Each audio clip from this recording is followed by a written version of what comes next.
The population of Columbia is right around 130, and then we draw from the surrounding area. And probably overall, we probably draw from 250,000 people. The culture in our office is fairly laid back. We have a 14-out practice, and we all kind of take turns traveling to the satellite offices. So it's a pretty big group, but we're all very connected, friendly, and one of the things that we do that kind of sets us apart is that I think everybody has morning meetings, but when you have a morning meeting and there are 45 or 50 of us, it's pretty raucous and fun, and that's the way we start every day. Oh, I've been kind of following Dr. Dunlop online through Facebook, et cetera, for a couple of years now, and I wasn't quite ready to pull the trigger. I thought I needed more background so I could make the most out of his course, and finally thought, you know what, it's time. We had been doing an alternate technique that was completely analog. So we were doing implants, placing full arch restorations, but it was all completely analog. And I knew that Dr. Dunlop had kind of pioneered some of the techniques for bringing the analog digital and providing these restorations not only more predictably, but also faster. I brought my clinical coordinator, and he has a big hand in a lot of our digital design. Even though it is analog in our office, we are using digital software. Just the process between the digital software and the patient is analog. So I brought him because he's kind of our resident expert on all things 3D design. And I also brought a front office team member to kind of glean from Dr. Dunlop's team everything that she could about the administration of the system in his office. It's been jam-packed. I've been to a lot of CE similar to this, different topics obviously, and none have been as full. I think that you look at a CE experience and you think, wow, 4 days, that's gonna be really spread out, and maybe the information's not gonna be, it's not gonna fill the whole time. And I think that there hasn't been a moment wasted. Just the exposure you have not only to his clinic and his patients, but also the classroom, and then being able to go into his lab has been invaluable to kind of tie everything together so that you really can take the experience home and kind of create a copy for yourself.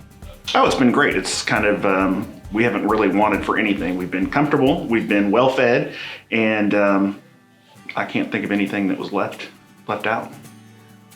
I think that anytime you go and you watch another practitioner and what they're doing, you pick up little pearls. And I think that there have been many, many little things, whether it's the products that we're gonna start using or the techniques for surgery, to you name it. I mean, there've just been so many that, you know, we've got notebook pages full of lots of pearls.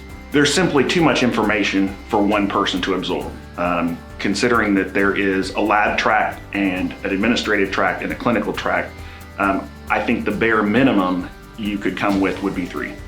And even then, I think it would be helpful to have as many as are allowed, or as many as you could, because those people can then kind of be discussing amongst themselves how to implement what they're learning. And I think that that's the big hazard in dental continuing education is we can all go and book a hotel room and go off site and learn something, but where does it go from there? And you have to be able to bring it home. And unless you bring a team member, there simply isn't the time in most busy practices to explain what you've learned, explain the techniques to your team and get it integrated. So integration is completely foundational to making the most out of the continuing education experience, and you simply can't do that if you don't bring people with you.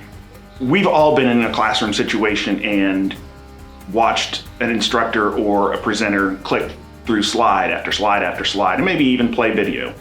And there's certainly learning that can happen from that, but being able to meet the patient, see the experience, and participate in the process, you just don't learn any other way. It's night and day different. And you can actually see the transformation in your own mind for how you're going to make these techniques work in your practice based on the live patient experience. The commonalities are pretty striking. Pull the trigger. Considering the depth of knowledge of Dr. Dunlop and the pearls that you can glean from his experience, no matter what level you're at in the process. I see myself coming back. I see that I'm probably missed out on some things because my mind was kind of reeling from the things that I was learning. So I think the further along you are, the more experience you might get from full arch masters. But I think at any level, you'll certainly take home more than, it'll be, how would you say? It'll be of value to anyone at pretty much any level.